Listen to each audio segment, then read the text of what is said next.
Tornei-me única herdeira da fortuna dos meus avós. Quando a família tentou tomar a herança, eu disse não. Na casa deles, eles ficaram paralisados ao ver quem estava ao meu lado. Eu estava em frente a 2 túmulos recentes e não conseguia acreditar que aquilo era real. O avô Ralph e a avó Martha, juntos há 62 anos, morreram juntos naquele acidente na autoestrada 26. O caminhão não conseguiu fazer a curva. Eles não tiveram tempo. Tudo acabou em questão de segundos. As pessoas dispersavam-se. Alguém ainda se aproximava de mim com condolências, mas eu quase não as ouvia. Os meus ouvidos zumbiam. O meu peito estava vazio. Menina Creswell, virei-me. À minha frente estava um homem de cerca de 50 anos, de fato escuro, com cabelos grisalhos cuidadosamente penteados, óculos de armação fina, pasta na mão. Sim, respondi baixinho. Daniel Short, advogado do seu avô. Lamento muito a sua perda. Ele estendeu a mão. Apertei-a mecanicamente. Compreendo que agora não é o melhor momento, mas preciso de falar consigo. Trata-se do testamento do Sr. Ralph Creswell. Talvez pudéssemos encontrar-nos depois do funeral? Acenei com a cabeça, sem saber o que dizer. O testamento. Claro. O meu avô sempre foi meticuloso nessas questões. Está bem, estarei na casa dos meus pais. Ele anotou algo no bloco de notas e foi-se embora. Olhei mais uma vez para os túmulos, para as flores, para as fotografias do avô e da avó nos monumentos, os seus rostos sorridentes de uma sessão fotográfica antiga. Fiquei com dificuldade em respirar. Virei-me e fui para o carro. Havia muitas pessoas no velório.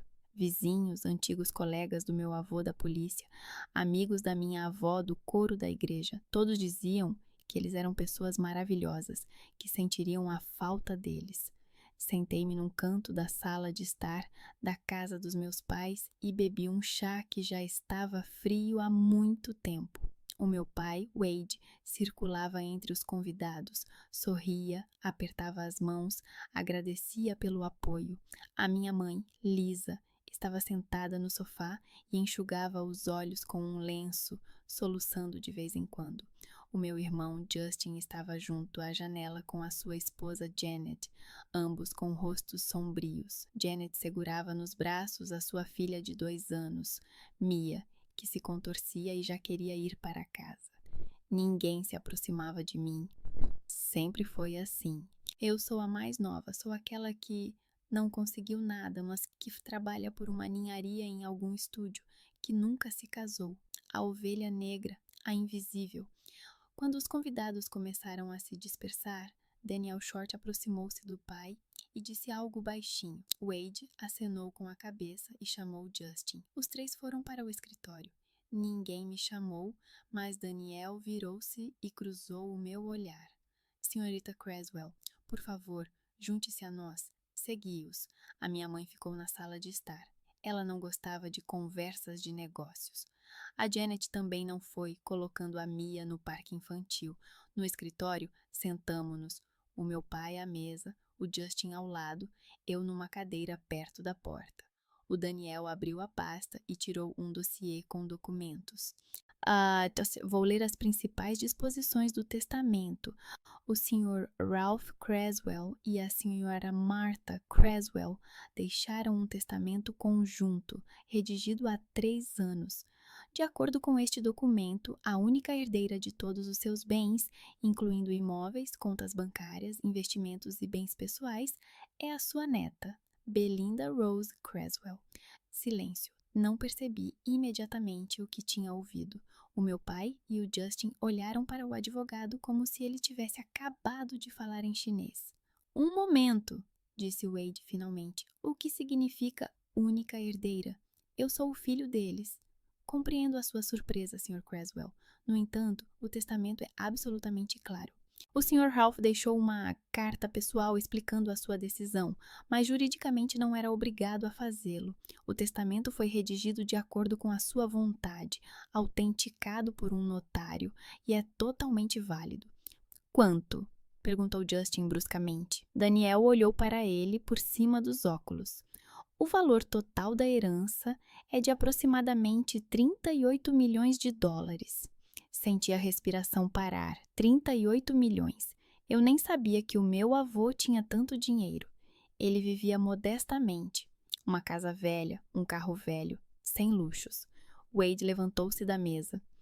Isso é algum tipo de engano? O meu pai não poderia. O seu pai podia e fez. Daniel o interrompeu calmamente. Tenho todos os documentos. Deixarei uma cópia do testamento para si, se quiser contestá-lo no tribunal. Mas devo avisar que não há motivos para contestação. Ele colocou a pasta sobre a mesa e olhou para mim. Menina Cresswell, precisarei de me encontrar consigo em breve para discutir os detalhes e o procedimento de formalização da herança. Aqui está o meu cartão. Peguei nele com os dedos trêmulos.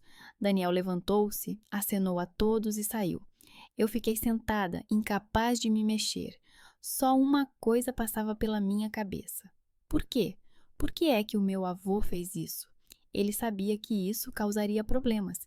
Ele sabia como a família lidava com dinheiro. Você sabia? A voz do meu pai era baixa, mas havia uma ameaça nela. Ah, não, eu mal consegui dizer. Mentira! Gritou Justin. Você ficava ao lado deles, bajulando-os, então eles te gravaram. Eu não sabia de nada. Minha voz finalmente se fortaleceu. Há 6 anos que pago o empréstimo da casa. Justin aproximou-se. Há 6 anos que lhes peço ajuda, e eles davam-te dinheiro para o teu estúdio de merda. Eles não me davam nada, eu mesma... Chega, Wade interrompeu.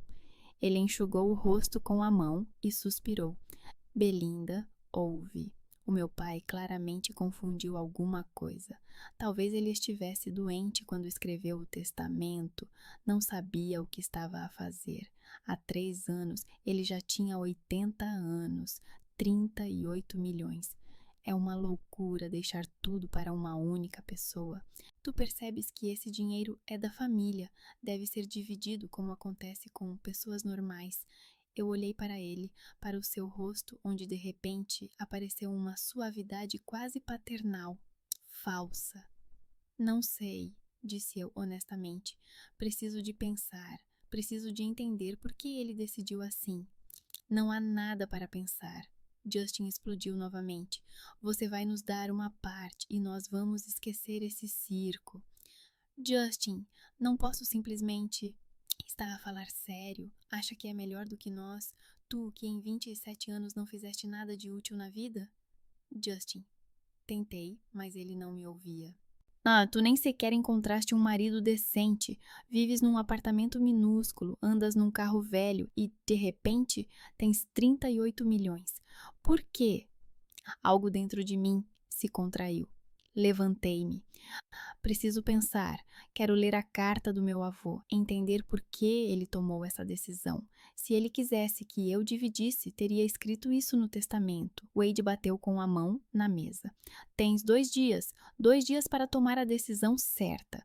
Depois iremos ao tribunal e contestaremos este testamento. E acredite, encontraremos maneiras de provar que o meu pai era incapaz. Ele não era incapaz, disse baixinho. Você mesmo sabe disso. Peguei a minha bolsa e saí do escritório. Na sala, a minha mãe agarrou-me pela mão. Belinda, querida, não seja teimosa. Pense no seu irmão, em nós. Somos uma família. Soltei a mão e fui para a porta. Ouvi a voz do Justin atrás de mim. Se não entregar isso de boa vontade, vai se arrepender. Entrei no carro e fui para o meu apartamento. Passei a noite toda sentada no sofá com o cartão do Daniel nas mãos. O telefone não parava de tocar. A minha mãe, o meu pai, o Justin, a Janet. Eu não atendia. Por volta das 9 horas, a Janet me escreveu. Belinda, eu entendo que está sendo difícil para ti, mas pensa na Mia. Nós realmente precisamos do dinheiro. Justin diz que se não ajudares, ele não sabe como vamos pagar as dívidas. Por favor. Bloqueei o telefone. Tinha pena da Mia, mas havia algo de errado em toda esta situação. O avô não era tolo. Ele não me teria deixado tudo sem motivo. À meia-noite, ouvi alguém bater à porta, forte e insistente. Aproximei-me e espreitei pelo óculo. Wade, Lisa, Justin, Janet. Belinda, abre a porta! A voz do meu pai era severa. Abri a porta. Entraram todos juntos no apartamento. Faz as tuas malas, disse Wade. Você não mora mais nesta casa. O quê? Este apartamento é meu. Que nós pagamos por 1 ano e meio enquanto você procurava a si mesma. Ele gritou. Investimos dinheiro em você, você está em dívida conosco e agora ganha milhões e nem quer dividir. Então nós também não dividimos nada. Arruma as tuas coisas e vai embora. Eu devolvi cada centavo. Arruma as tuas coisas, repetiu ele friamente. Ou nós mesmos vamos arrumar. Janet olhava para o chão. Lisa chorava, encostada no ombro de Wade. Justin estava de pé, com os braços cruzados sobre o peito, o rosto impassível. Percebi que eles estavam falando sério. Não adiantava discutir. Arrumei a mochila. Roupas, documentos, laptop. Não tive tempo de levar mais nada. Não somos mais sua família, disse Janet quando eu passei pela porta. A porta bateu atrás de mim. Entrei no carro e parti automaticamente, sem pensar. 30 minutos de viagem e lá estava eu, em frente à velha casa do meu avô. 2 andares, revestimento externo gasto, um grande alpendre onde a minha avó cultivava petúnias. Encontrei as chaves debaixo do tapete. O meu avô sempre as guardava ali. Entrei. Cheirava a madeira velha e a algo quase imperceptível. O perfume da minha avó. Acendi a luz. A sala de estar estava cheia de móveis antigos e, sobre a lareira, havia fotografias. Eu, pequena, nos braços do meu avô. A avó na cozinha com um bolo. Toda a família no Natal, há cerca de 20 anos. Subi ao 2º andar, entrei no quarto onde dormia quando era criança. Cama, cômoda, um velho ursinho de peluche na prateleira. Deitei-me na cama e chorei, não por causa do dinheiro, por a família me ter expulsado por não ter conseguido devolver imediatamente o que o avô me deixou por querer compreender a sua vontade. De manhã fui acordada por uma batida na porta, abrupta, autoritária. Olhei pela janela.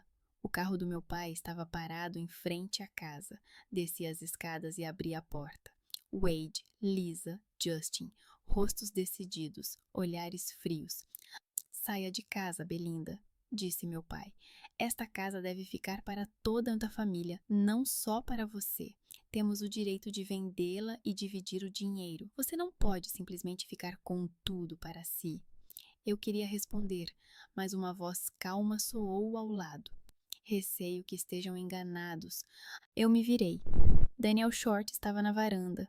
Ao lado dele, um homem de cerca de 60 anos, vestindo jeans e uma camisa xadrez, com barba grisalha e olhos cinzentos penetrantes.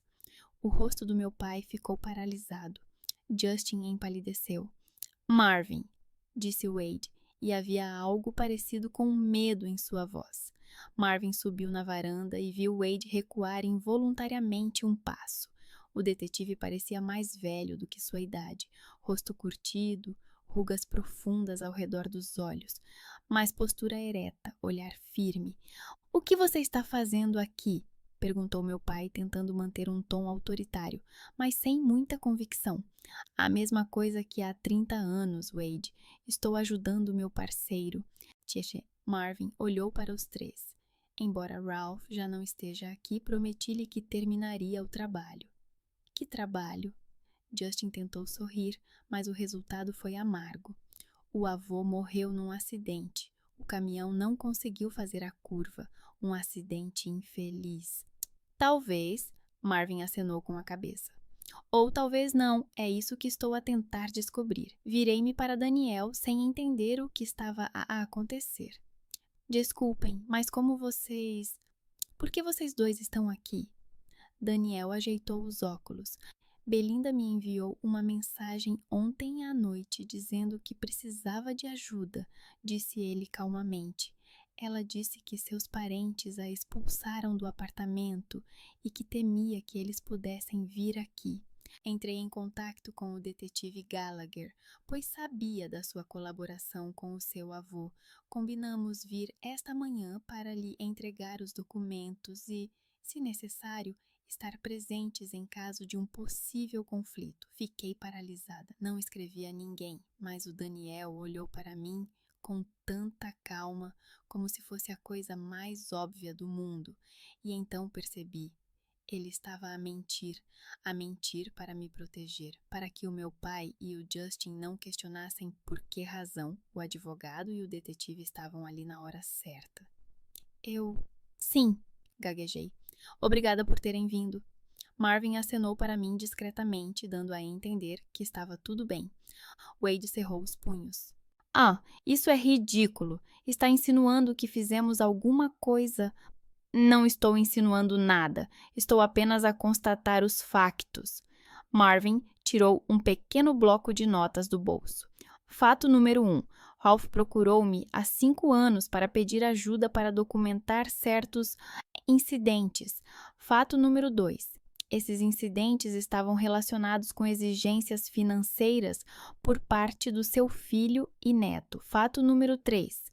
Um desses incidentes envolveu uma tentativa de falsificação de assinatura em documentos de venda de terras. Justin empalideceu. Isso é mentira. Eu nunca... Tenho cópias dos documentos. Marvin o interrompeu calmamente. E o parecer de um perito em grafologia que confirmou a falsificação. Ralph decidiu então não recorrer à polícia, porque não queria envergonhar a família, mas começou a fazer registros detalhados. Ele virou a página do caderno. 8 de março de 2021, terça-feira, 17h30. Justin Creswell chegou à casa e exigiu um empréstimo no valor de $30.000 para uma reparação urgente do carro. Ralph recusou. Justin disse, e cito, "Você vai se arrepender, velho. Você tem muito dinheiro e nem sequer ajuda o seu próprio neto. Um dia você vai morrer e tudo isso vai ser meu, quer você queira ou não." "Eu não disse isso", gritou Justin. "Há uma gravação de áudio", respondeu Marvin. Ralph começou a gravar as conversas com você depois do incidente com a falsificação. Quer que eu reproduza agora mesmo? Silêncio. Justin olhou para o chão, com os maxilares contraídos convulsivamente. Wade passou a mão pelo rosto. "Escute, Marvin." Ele tentou mudar o tom para um mais conciliador. Talvez o Justin realmente tenha dito algo errado no calor do momento. Isso não significa... "No dia 23 de julho daquele ano", continuou Marvin, ignorando a interrupção, "você, Wade, ligou para o Ralph. A conversa durou 14 minutos. Você acusou seu pai de nunca ter amado você, de dar toda a atenção a Belinda e de que, se ele não lhe transferisse parte do dinheiro agora, você encontraria uma maneira de declará-lo incapaz e tomar tudo através do tribunal." Lisa soltou um grito abafado. Wade ficou imóvel. Apenas as veias do pescoço ficaram tensas. "Depois dessa conversa, Ralph reescreveu o testamento", disse Daniel. "Ele deixou tudo para Belinda. Na carta que deixou para ela, ele explica a sua decisão. Se quiser, pode tentar contestar o testamento na justiça, mas todos esses registros e documentos servirão como provas." Eu fiquei parada, incapaz de dizer uma palavra.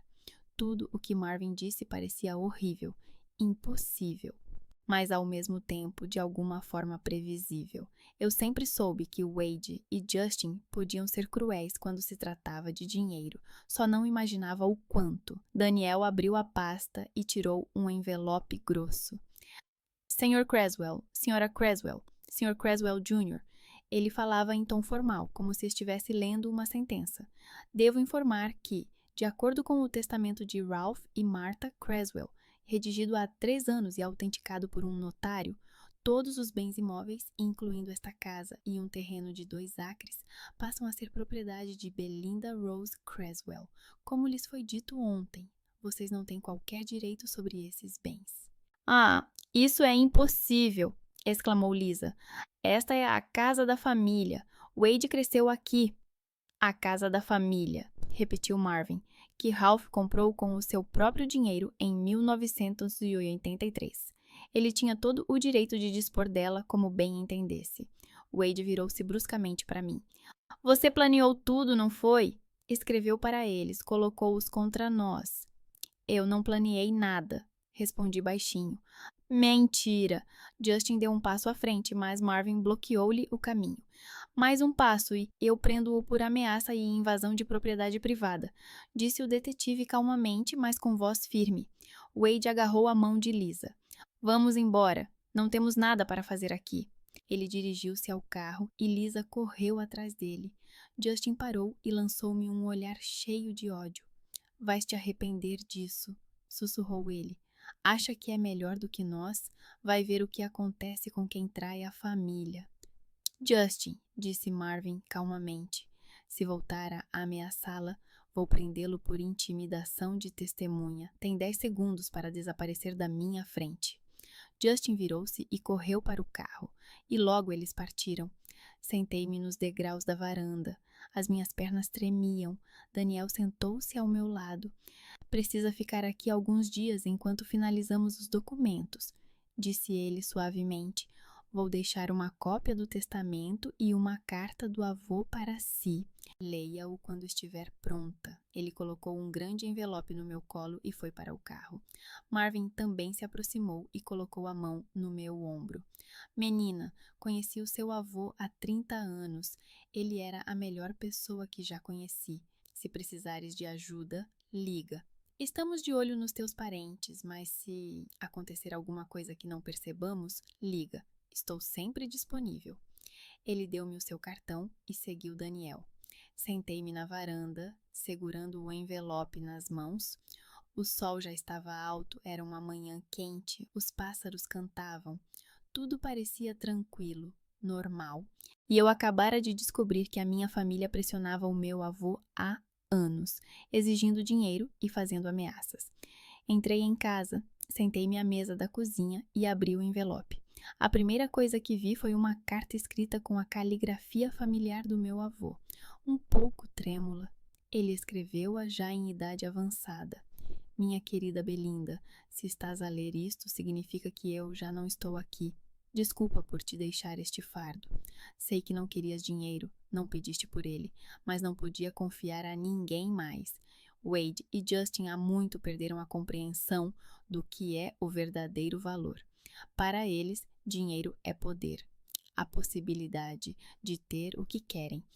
Para ti, sei que pode ser uma oportunidade de fazer o bem. Eu acredito em ti, minha querida. Sempre acreditei. Com amor, avô, comecei a chorar. Sentei-me na velha cozinha do meu avô e chorei como uma criança. Estava com dor, com medo, sozinha, mas ao mesmo tempo senti algo caloroso.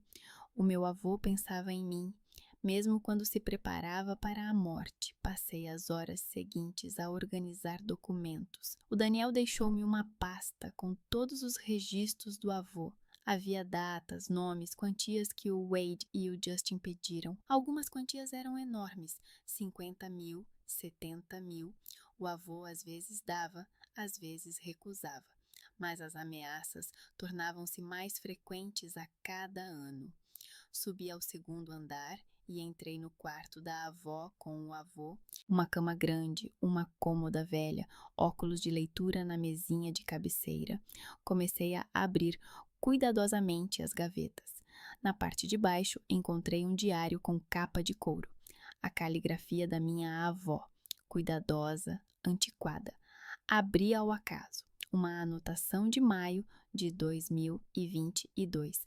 Hoje o Justin veio novamente, pediu dinheiro para pagar o empréstimo, gritou com o Ralph quando ele recusou, disse que éramos velhos nojentos, que não nos importávamos com a família. O Ralph tentou explicar que já o tínhamos ajudado 3 vezes este ano, mas o Justin não ouviu. Quando ele saiu, viu o Ralph a tremer. Ele já tem 81 anos, não merece ser tratado assim pelo próprio neto. Virei mais algumas páginas. A Belinda veio passar o fim de semana. Trouxe um bolo que ela mesma fez. Ficou um pouco torto, mas estava delicioso. Sentamo-nos na varanda e conversamos sobre o trabalho dela. Ela contou-me sobre um novo projeto. Um design para um jovem casal com um bebê. Os olhos dela brilhavam. Ela é tão boa, tão sincera. À noite, Ralph disse-me: Marta, só ela nos ama de verdade. Os outros só querem o nosso dinheiro. Não pude discordar dele. Fiquei com dificuldade para respirar. Fechei o diário e o apertei contra o peito. A avó sabia. Ela via tudo. Continuei a ler. Havia anotações sobre como o Wade vinha e discutia com o avô por causa da injusta divisão de atenção. Como a Lisa ligava e chorava dizendo que eles mal conseguiam pagar as contas, embora o avô soubesse que o Wade tinha acabado de comprar um barco novo, como o Justin ameaçava que faria um escândalo. E diria a todos que o Ralph era um mau pai se não recebesse dinheiro. E então encontrei uma gravação que me deixou paralisada. Hoje, Ralph disse-me que quer levar Belinda para morar conosco. Ela tem apenas 6 anos e Wade e Lisa brigavam constantemente. A criança vê isso. Belinda veio passar o fim de semana conosco e não queria ir para casa. Chorava, implorava para ficar. Ralph conversou com Wade, sugeriu que a menina ficasse conosco por 1 ou 2 anos, até que eles melhorassem o relacionamento. Mas Wade recusou, disse que isso faria com que ele parecesse um mau pai e que as pessoas iriam comentar. Ralph discutiu, mas Wade levou Belinda e foi embora. Eu vi como ela olhou para nós pelo vidro traseiro do carro. Os seus olhos estavam cheios de lágrimas.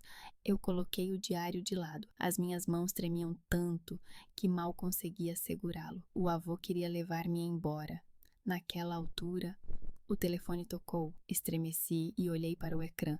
Janet não queria atender, mas decidi atender na mesma. Belinda.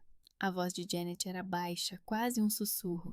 Preciso de falar contigo, a sós. É importante, por favor. Sobre o quê? Não ao telefone. Por favor. Encontramo-nos amanhã no café da Tay Street às 12 horas. Aquela onde estivemos no aniversário da Mia. Eu lembrava-me daquela cafetaria, um lugar pequeno e aconchegante, com tortas caseiras e um bom café. Para quê? Não posso falar agora. O Justin está em casa. Belinda, sei que não confias em mim, mas isto diz respeito a Mia e a ti. Por favor. Havia algo na voz dela que me fez acreditar. Medo, medo verdadeiro. E está bem. Amanhã às 12 horas, ela desligou sem se despedir. Fiquei sentada com o telefone nas mãos, pensando: o que ela quer me dizer? Será que é uma armadilha? No dia seguinte, às 12 horas, eu estava sentada num café na Tay Street, segurando uma chávena de café que já estava fria há muito tempo. O lugar estava quase vazio, apenas um casal de idosos perto da janela e uma barista entediada atrás do balcão. Escolhi uma mesa no canto mais distante, de onde dava para ver a entrada. Janet apareceu às 12h15. Ela não parecia bem. Olheiras, cabelo preso num rabo de cavalo desleixado, vestígios de choro recente no rosto. Ela olhou em volta como se estivesse a verificar se ninguém a seguia e rapidamente se aproximou da minha mesa. Obrigada por ter vindo, disse ela, sentando-se à minha frente. Acenei com a cabeça, sem saber o que responder. Janet pediu um café, mas quando o barista lhe trouxe a chávena, ela nem sequer lhe tocou. Ficou apenas sentada, apertando as mãos sobre os joelhos. Preciso de te avisar sobre uma coisa, começou ela finalmente. Sobre o Justin. Estou a ouvir. Ela suspirou e passou a mão pelo rosto. Nos últimos 2 anos, ele tem se encontrado com outra mulher, Courtney. Eles trabalham juntos numa seguradora. Descobri por acaso. Encontrei contas de hotéis, restaurantes. Quando perguntei, ele não negou. Disse que eu era chata, que o nosso casamento estava morto há muito tempo, que ele só ficava por causa da Mia. Fiquei em silêncio, não sabia o que dizer. A Janet sempre me pareceu fria, distante. a esposa perfeita para o Justin, mas agora eu via diante de mim apenas uma mulher assustada. Ele gastava dinheiro da nossa conta conjunta, continuou ela. Viagens, presentes para ela. Eu não disse nada porque tinha medo. Medo de que ele fosse embora. Medo de ficar sozinha com a Mia, sem dinheiro, sem apoio. Mas agora tudo ficou ainda pior. Ela finalmente olhou nos meus olhos. Quando ele soube da herança que o avô deixou tudo para ti, ele enlouqueceu. Disse que era o nosso dinheiro que tu o roubaste. Ele combinou com o Wade e a Lisa. Eles queriam obrigar-te a dar-lhes uma parte. E quando tu recusaste, o Justin ameaçou-me. O que ele ameaçou? Ele disse que, se eu não o ajudasse a tirar o dinheiro de ti, ele pediria o divórcio e ficaria com a Mia. Diria ao tribunal que eu sou uma má mãe, que sou mentalmente instável. Ele conhece um advogado que o ajudará a ganhar o caso, conhece pessoas. E eu não tenho nada, não trabalho há 3 anos, fico com a Mia, eu nem tenho dinheiro. Ela chorou silenciosamente, sem fazer barulho. As lágrimas simplesmente escorriam pelo rosto. Eu não quero ajudá-lo, Belinda. Eu não aguento mais. Eu quero me divorciar. Quero pegar a Mia e ir embora. Mas preciso de ajuda. Preciso de um advogado e não tenho como pagar por um.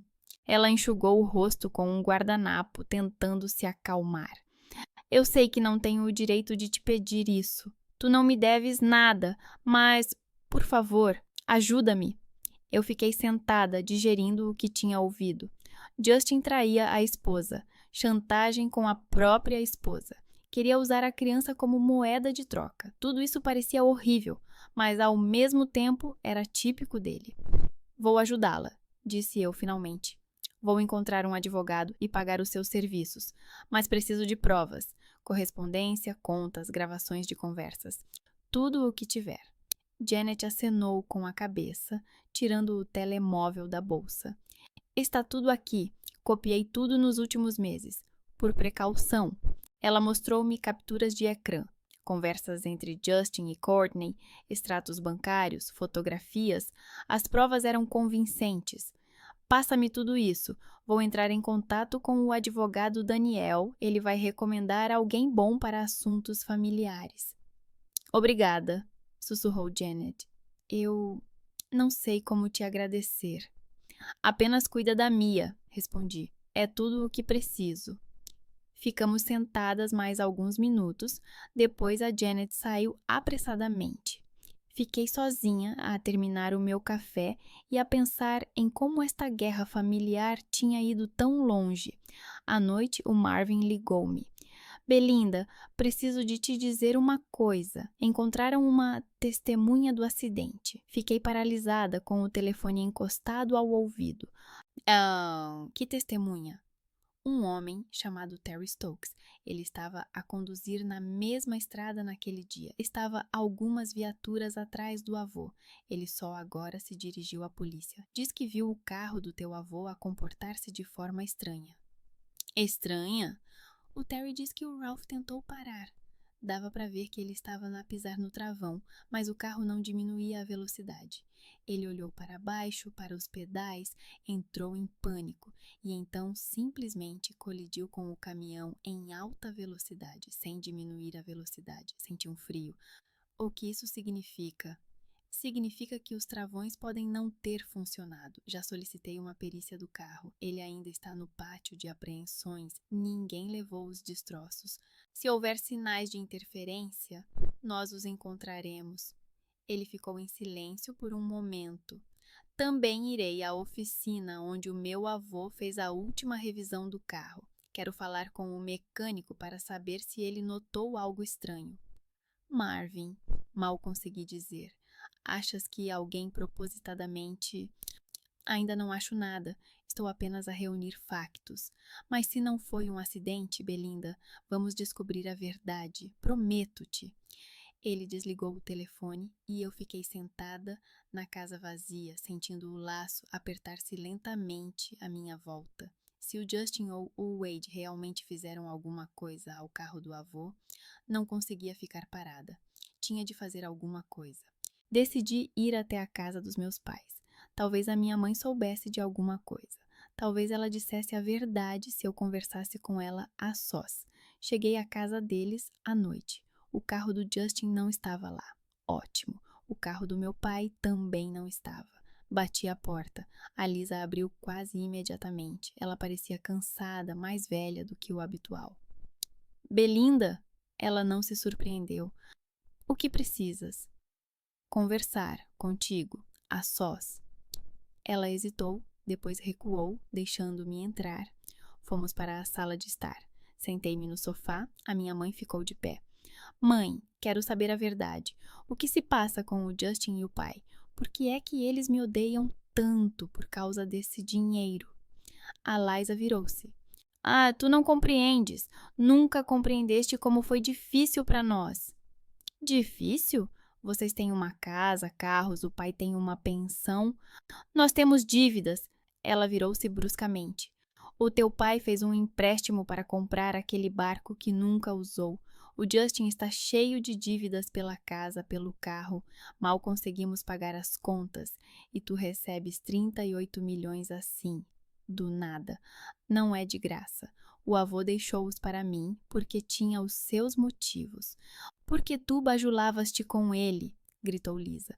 Tu sempre foste a favorita, sempre encontravas tempo para eles, mas para nós não. Tu nunca nos ajudaste, nunca te interessaste pelos nossos problemas. Ah, é? Eu não ajudei? Levantei-me. Devolvi cada centavo que me emprestaram para o apartamento. Eu vinha em todos os feriados, tentava fazer parte da família, embora vocês me tratassem como se eu fosse invisível. Lisa começou a chorar. Tu não entendes. Tu nunca entendes. Eu queria ir embora, mas de repente ouvi vozes no quintal, vozes masculinas. Olhei pela janela. Meu pai e Justin estavam ao lado do carro conversando. Wade estava com o telefone no ouvido. Fui até a porta e a abri um pouco para ouvir. Ah, plano B, disse meu pai. Temos que agir mais rápido. Eles podem estar a seguir-nos. Não vamos dar nas mãos. Não quero arriscar mais, respondeu Justin.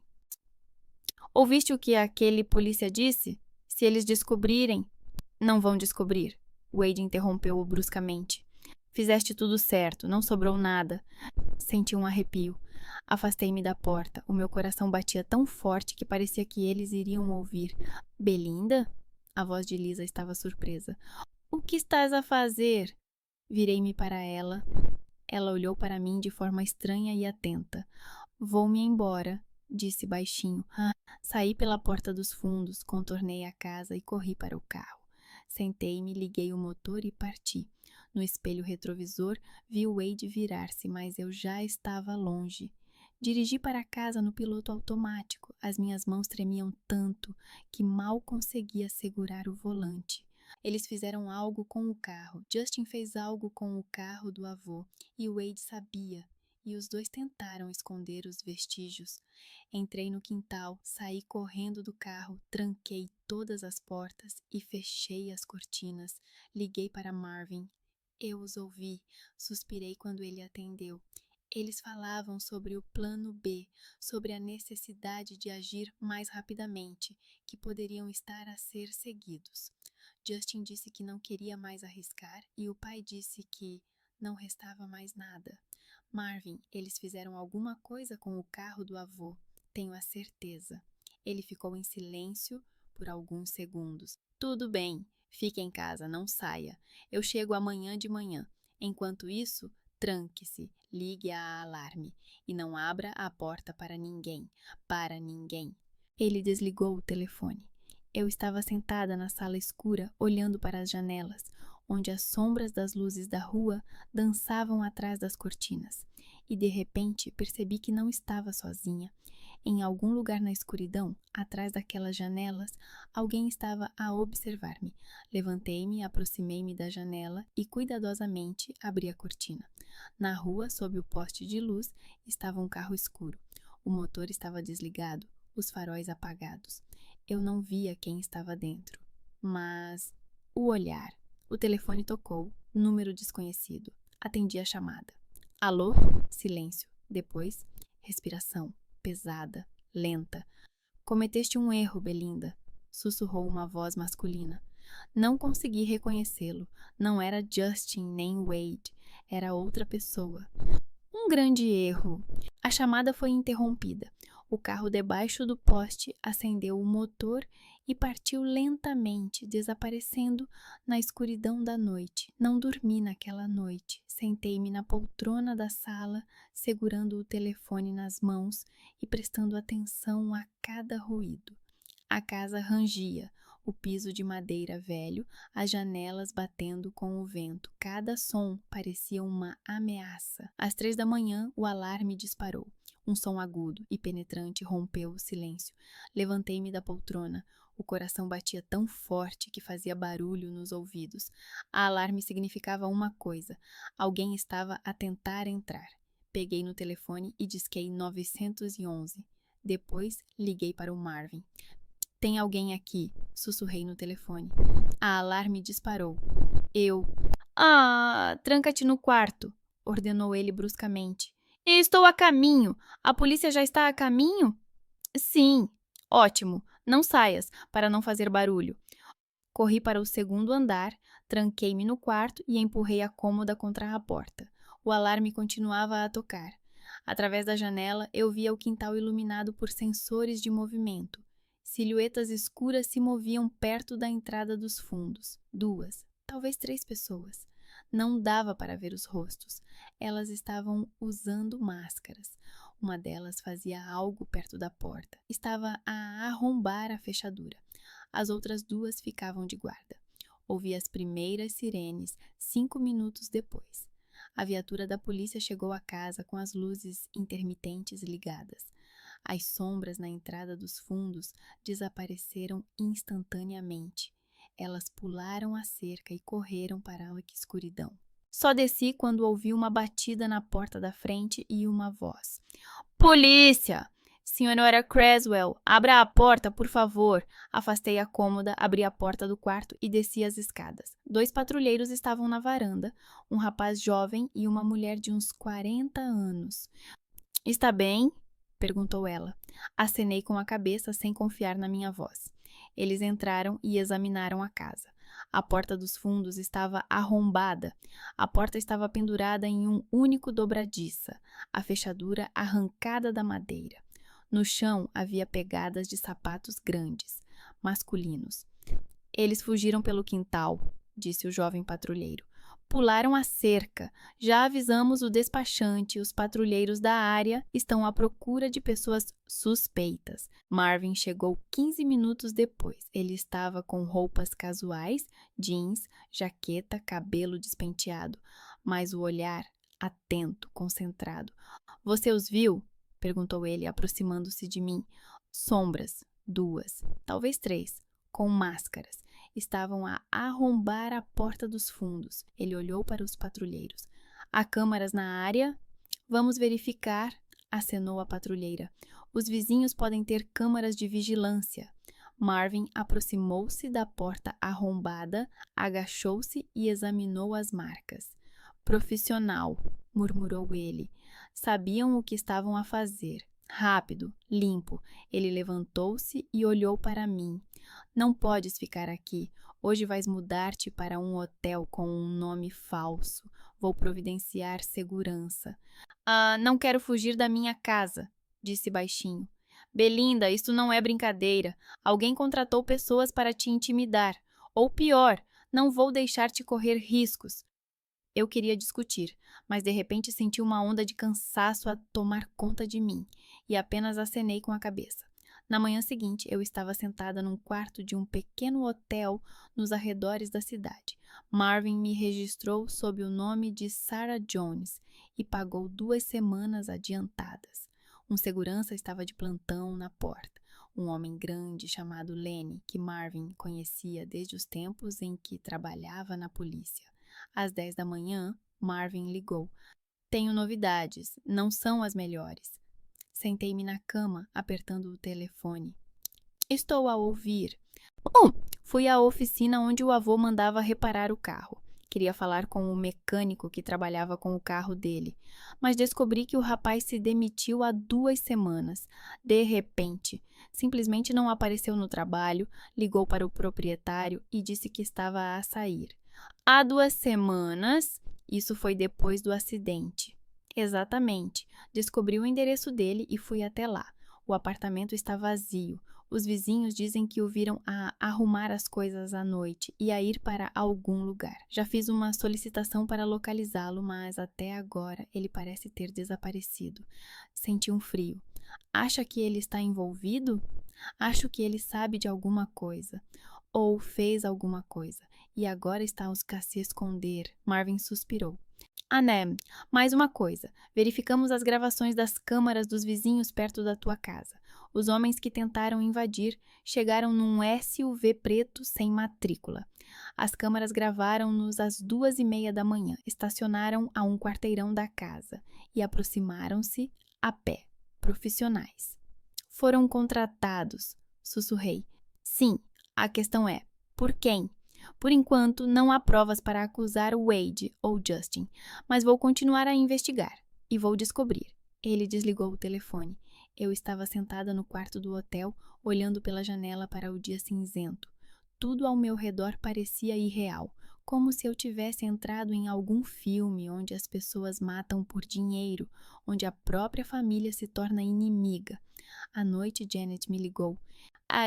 Belinda, encontrei uma advogada. O nome dela é Rita Campbell. Ela é especializada em casos familiares. Nós nos encontramos hoje e ela diz que tenho boas chances de obter a custódia da Mia.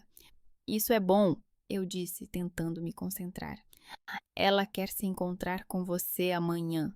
Ela diz que é importante discutir a parte financeira e como você pode me ajudar. Você pode vir às 2h? No escritório dela na Oakland Avenue. Anotei o endereço.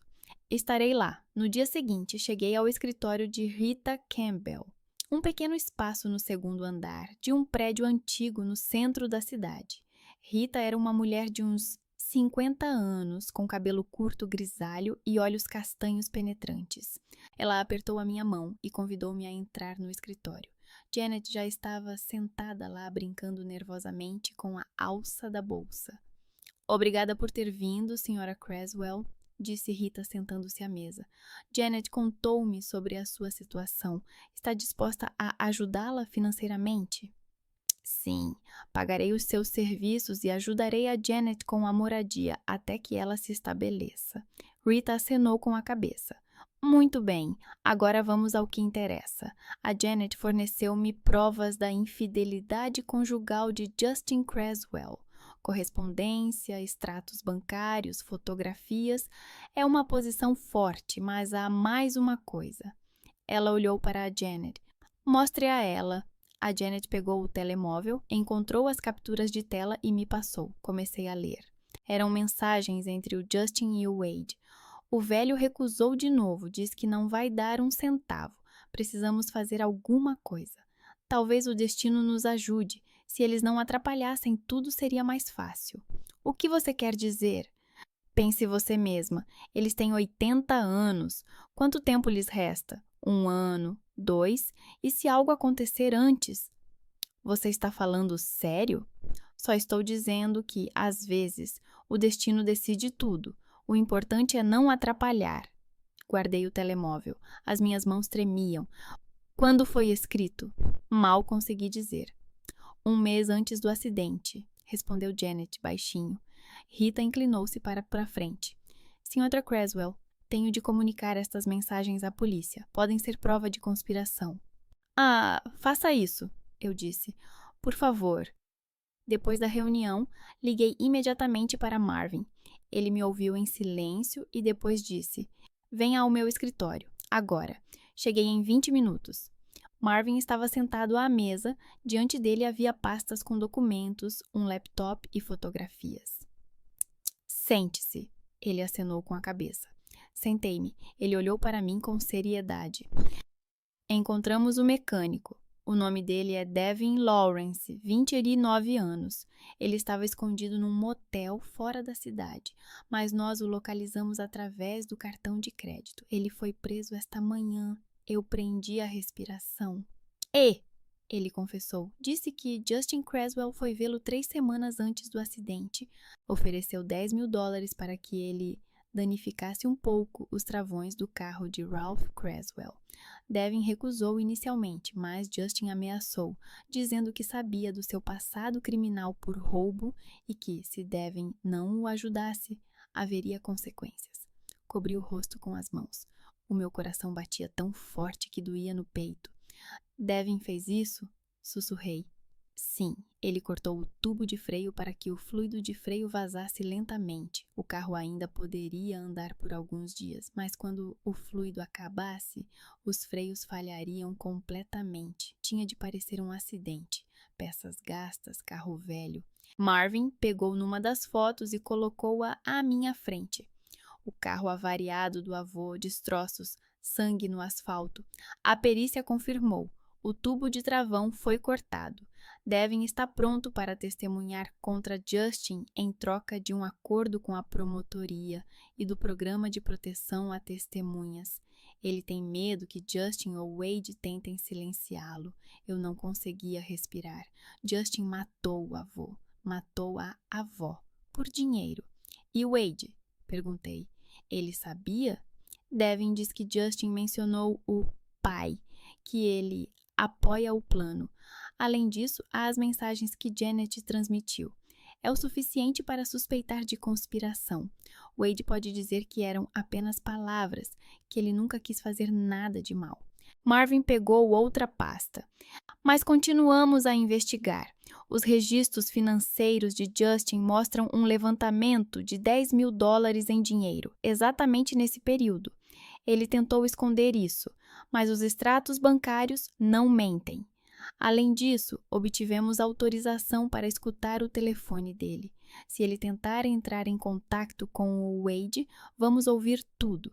Ele olhou-me nos olhos. Belinda, vou prendê-lo agora, com a polícia. Quer vir comigo? Eu queria dizer não.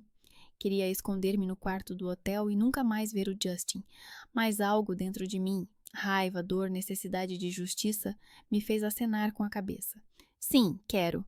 Fomos para a casa de Justin em 2 carros. Marvin e eu na frente, atrás.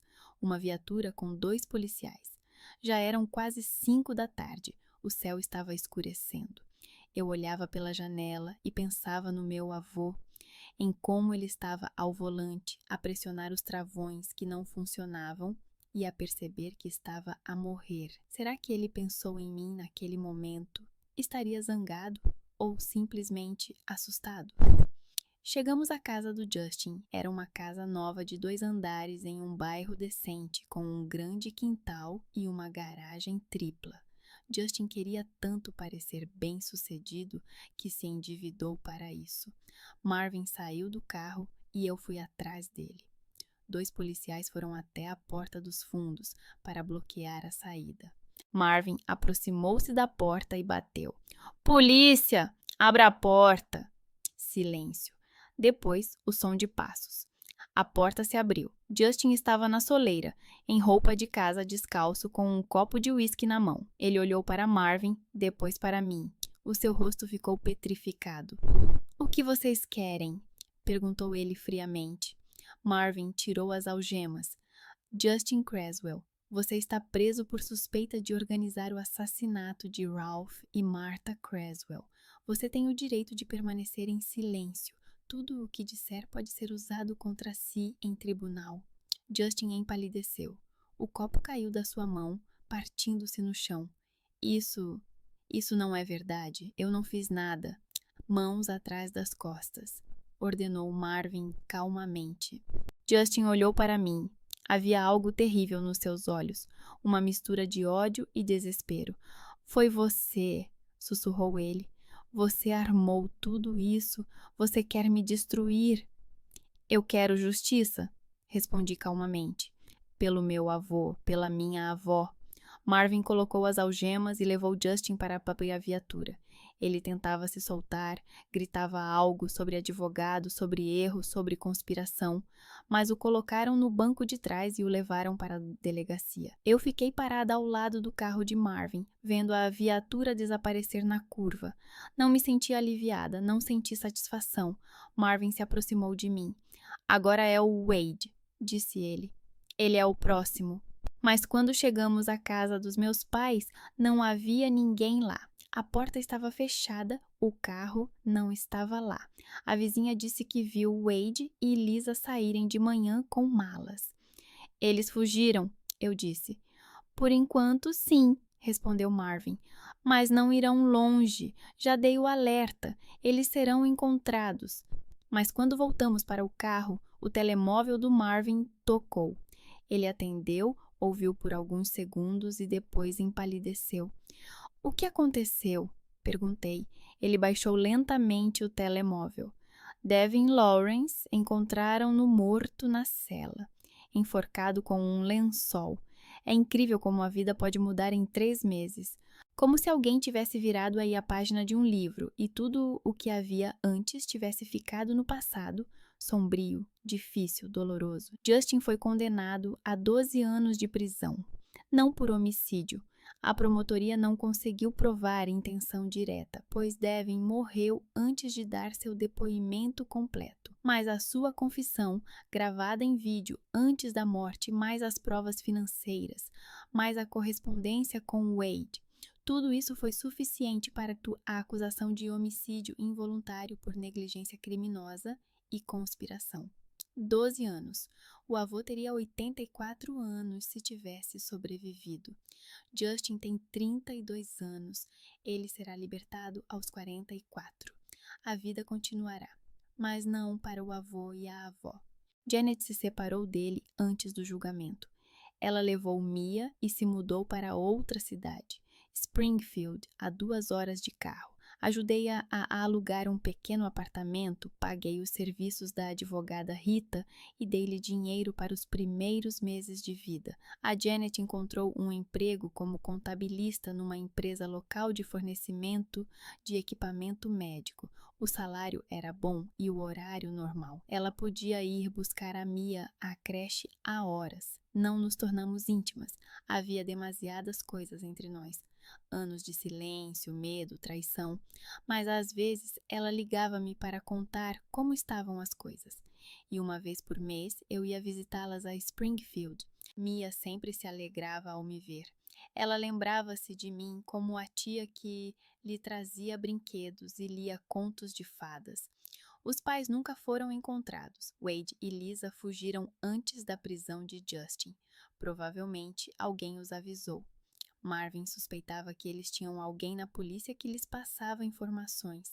Eles saíram do país, primeiro para o México, depois, segundo informações da Interpol, para a América do Sul, Argentina, ao que parece, ou Chile. Não há acordo de extradição com esses países, mas antes de fugirem, eles conseguiram roubar 9 milhões de dólares em objetos de valor, móveis antigos da casa do avô, quadros que ele colecionava, joias da avó, tudo o que podia ser vendido rapidamente sem documentos. Eles contrataram alguém profissional, uma empresa de segurança que deveria vigiar a casa, mas que de repente não viu o caminhão que chegou à noite. Quando Marvin chegou para verificar, a casa estava vazia, só restavam os móveis, fotografias e objetos pessoais. Eles estavam um passo à frente, disse Marvin, enquanto estávamos na sala de estar vazia. Alguém os ajudou, alguém com dinheiro, com contatos, talvez a mesma pessoa que contratou pessoas para intimidar-te. Ele nunca descobriu quem foi. A investigação chegou a um beco sem saída. Devin morreu. Oficialmente foi suicídio, mas Marvin não acreditava. Ele morreu em um momento muito oportuno, muito conveniente para alguém. Mas não foi possível provar nada. Sentei-me no chão da casa vazia e chorei, não pelas coisas de valor, pelo facto de os meus pais terem sido capazes de fazer isso, capazes de roubar as últimas coisas que restavam do meu avô e da minha avó. conseguiram fugir sem sentir nenhum remorso. Marvin sentou-se ao meu lado e abraçou-me pelos ombros. Eles não merecem as tuas lágrimas, menina. Nem uma única. Eu sabia que ele estava certo. Mas a dor não diminuía. Pedi demissão do meu emprego no estúdio. O meu chefe, Glenn, ficou surpreso no início. Mas quando expliquei que queria abrir meu próprio escritório, ele apenas sorriu. Contratei 2 designers, uma jovem chamada Tessa, que acabara de se formar na faculdade, e um homem de meia-idade chamado Curtis, que tinha uma vasta experiência, mas que tinha perdido o emprego devido a cortes de pessoal. Alugamos um pequeno espaço no centro da cidade. 2 escritórios, uma sala de reuniões, uma cozinha. Chamamos ao escritório simplesmente Creswell Design. Os pedidos começaram a chegar imediatamente, primeiro de conhecidos, depois por recomendação. Casais jovens que estavam a construir as suas primeiras casas, famílias que queriam renovar o interior, escritórios, restaurantes, cafés. Eu trabalhava muito, mas era um trabalho diferente, não para outra pessoa, mas para mim mesma. Eu criava o que queria e isso era felicidade. Renovei completamente a casa do meu avô. Contratei uma equipa que substituiu as janelas antigas, reparou o telhado e pintou as paredes. Tornei-a mais clara. Paredes brancas em vez de papel de parede escuro, janelas grandes em vez de pequenas. Mas guardei todas as coisas que me lembravam do meu avô e da minha avó. As fotografias na lareira, os livros antigos nas prateleiras, a manta da minha avó na poltrona, o cachimbo do meu avô na mesa. Ele não fumava há anos, mas guardava-o como uma lembrança da juventude. Marvin visitava-nos frequentemente. Sentávamos na varanda à noite, bebíamos café ou vinho, e ele me contava histórias sobre o meu avô. Uma vez, eu e o Ralph prendemos um ladrão, dizia ele, sorrindo ao relembrar. O rapaz fugiu de nós, entrou no quintal de outra pessoa pulando a cerca, e lá estava um pitbull grande e feroz. O ladrão ficou com tanto medo que pulou de volta. Ralph ria até chorar. Dizia que o pitbull tinha feito o nosso trabalho por nós. Eu ouvia e sorria. Gostava de descobrir coisas sobre o meu avô que eu não sabia. Ele não era apenas um velho que gostava de sentar na varanda a ler o jornal. Ele era uma pessoa viva, com histórias, humor e coragem. Ele sempre acreditou em ti, disse Marvin uma noite. Contou-me como tu ias visitá-los, como mostravas os teus projetos. Ele não entendia de design, mas via como os teus olhos brilhavam quando falavas sobre isso. E dizia: Marvin, esta menina vai fazer algo grandioso, só precisa de tempo. Comecei a chorar. Não de dor, mas de emoção. O meu avô acreditava em mim, mesmo quando eu não acreditava em mim mesma. Um dia, Marvin trouxe-me uma pasta velha. Encontrei isto nos arquivos, disse ele. O Ralph deixou registros dos seus investimentos. Ele queria que soubesses de onde veio o dinheiro. Abri a pasta. Havia documentos, velhos, amarelados, alguns datados ainda dos anos 80. O meu avô investiu em várias empresas, principalmente startups tecnológicas, que na época pareciam ideias malucas. A maioria delas fracassou, mas algumas deram certo. Uma das empresas era a Apple, em seus estágios iniciais. Outra era a Amazon, quando ainda vendia apenas livros. O avô comprou ações por centavos, esqueceu-se delas e, 20 anos depois, elas valiam milhões. Ele mesmo ficou surpreso quando seu consultor financeiro calculou quanto ele tinha, disse Marvin. Ele disse: eu mantive as ações porque simplesmente me esqueci de vendê-las e até mesmo de que elas existiam. E elas valorizaram. Eu sorri entre lágrimas. Típico do meu avô, fazer algo genial por acaso. Mas a vida depois de tudo o que aconteceu não foi tranquila. Contratei seguranças, 2 homens que ficavam de plantão na casa dia e noite. Um deles, Ralph, era um ex-militar. Tinha cerca de 35 anos, era alto, tinha cabelo curto e um olhar tranquilo. Ele não falava muito, mas quando falava, suas palavras tinham peso. No início, quase não nos comunicávamos. Ele fazia o seu trabalho, eu fazia o meu. Mas uma noite, quando eu estava sentada na varanda com uma chávena de chá, ele se aproximou. Posso? Ele apontou para ir à cadeira ao lado. Claro, ficamos sentados em silêncio por alguns minutos. Então ele perguntou: Como você está? Fiquei surpresa. Normalmente os guardas não perguntam essas coisas. Normalmente, respondi, tanto quanto possível. Ele acenou com a cabeça. Eu li sobre o seu caso, sobre o que aconteceu. Desculpe por me intrometer. É que acho que você é forte. Nem toda a gente conseguiria superar isso. Não sabia o que responder. Depois daquela noite, começamos a conversar com mais frequência. Ele falava sobre a sua vida, sobre o exército, sobre a guerra, sobre como era difícil voltar à vida normal depois de tudo o que tinha visto. Eu falava sobre o meu avô, sobre a minha família, sobre como estava a tentar reconstruir a minha vida aos poucos. Ele não tentou me consolar, não disse que tudo ficaria bem ou que o tempo cura. Ele apenas ouvia, e era exatamente isso que eu precisava. Um dia ele me convidou para sair, não como guarda-costas e cliente, apenas como duas pessoas. Eu aceitei. Fomos ao mesmo café onde eu me encontrava com a Janet. Sentamo-nos perto da janela, bebemos, conversamos sobre coisas triviais, sobre o tempo, sobre o trabalho, sobre os nossos filmes favoritos. Nada profundo, nada pesado. Apenas a vida normal. Agora já estamos juntos há 2 meses. Nada sério, nada precipitado. Apenas duas pessoas que tentam dar uma oportunidade uma à outra. Ele não pergunta sobre dinheiro, não se interessa pela herança. Para ele, o importante é quem eu sou.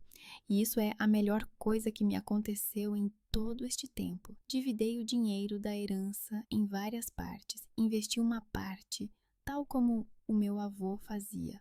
Comprei ações, imóveis, obrigações.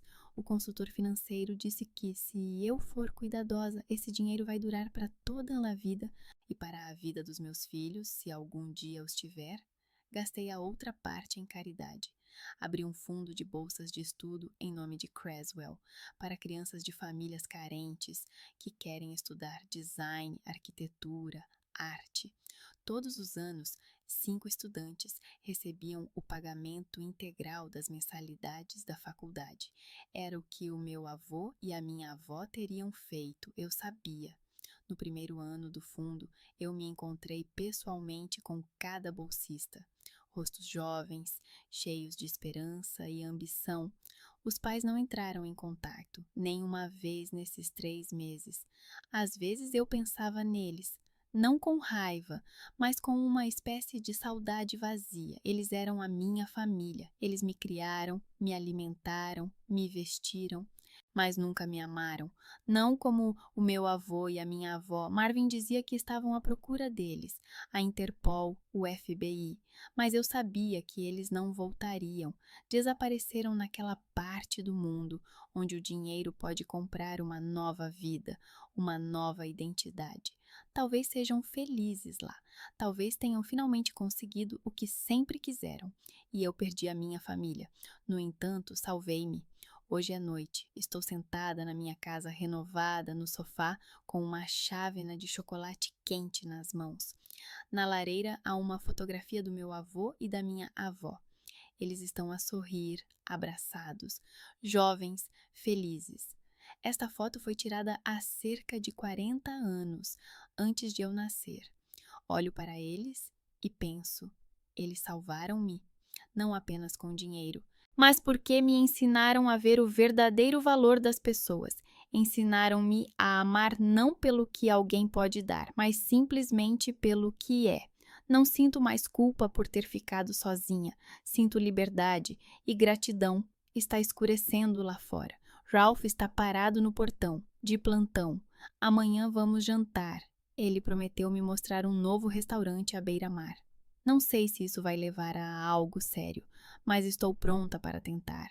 Pronta para confiar novamente, para amar novamente. A vida continua, sem pais, sem irmão. mas com o amor do avô que vive em cada canto desta casa, com as memórias da avó que me aquecem quando fica frio, com novas pessoas que entram na minha vida e a tornam melhor.